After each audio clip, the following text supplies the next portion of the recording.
Would my mom still be alive if it weren't for you?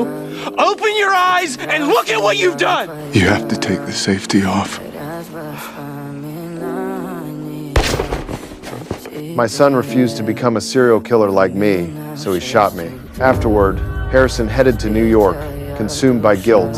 What he didn't know was that I ultimately survived. In New York, Harrison got a job as a bellhop at a hotel, hoping to start fresh. But then he ran into this drunk woman. A man asked Harrison to give him a hand, explaining that his wife had too much to drink. And the wife had a little too many margaritas.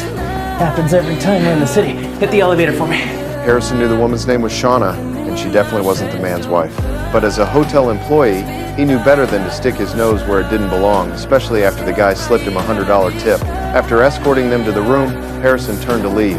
But the woman's screams from inside the room made it impossible for him to just look the other way.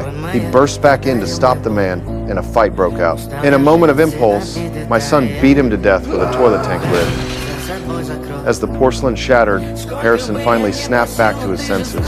He quickly stripped off his blood-soaked uniform, washed the blood off his body, and changed into clean clothes. Then he went straight to the supply closet to grab cleaning supplies and wiped away every trace of the scene. Finally, he moved the body to the hotel kitchen and disposed of everything using the methods I'd taught him. Once it was all done, Harrison changed his clothes.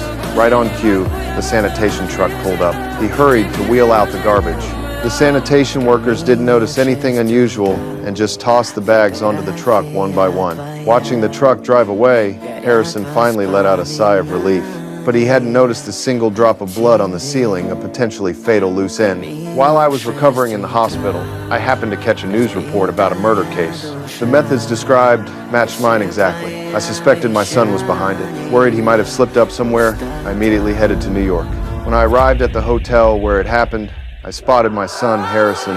Late that night, I went back to the hotel and searched floor by floor for the room where it went down.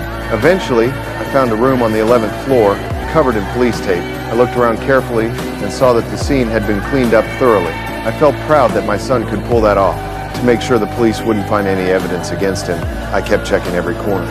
When I got to the hotel kitchen, I spotted that single drop of blood on the ceiling. I grabbed a paper towel, wet it, and used a scraper to remove the stain, clearing away the last trace for my son.